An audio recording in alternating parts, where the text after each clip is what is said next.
Ողջույն սիրելի բարեկամներ։ Սիրելիներս, ինչ եք կարծում,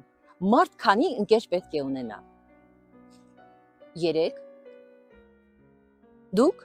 5, 8։ Լավ, լսեցի ձեր պատասխանները։ Ահա մի փոքրիկ հետաքրքիր պատմություն, որը կտա ձեր հարցի ճիշտ պատասխանը։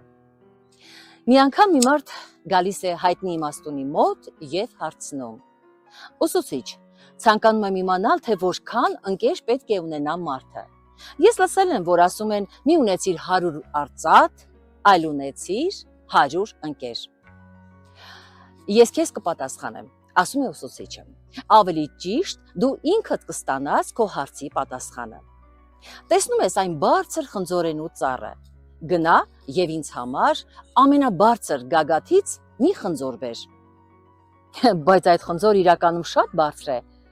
Ինչպես կարող եմ հասնել դրան։ Իսկ դու ընկերներիդ օգնությանը դիմիր։ Մարդը կանչում է ընկերոջը, կանգնում է նրա ուսերին, բայց շատ հեռու էր խնձորը։ Ոչինչ չի ստացվում, հուսալքված ասում է։ Արդյոք դու էլ ընկերներ չունես, ժպտում է ուսուցիչը։ Մարդը կանչում է մի քանի ընկերոջ։ Նրանք տանջվում են, ձգվում, բարձրանում միմյանց ուսերի, կառուցում կենդանի բուրգեր, բայց կառույցը փուլ է գալիս։ Մարդիկ ընկնում են, վնասում ձեռքը, ուսը, ոտքը,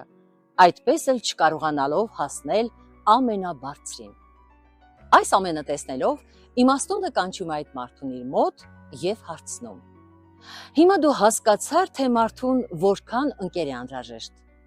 Այո, ուսուցիչ, ես հասկացա, ասում է ձգելով իր կապած ոտքը։ Շատ է պետք,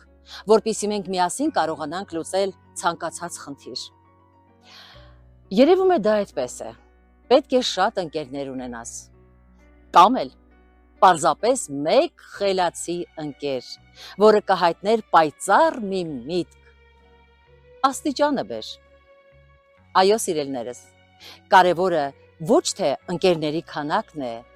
այլ Ձեզ հետ է Մանուշակ Շիրինյանը, կհանդիպենք, լավ մնացեք։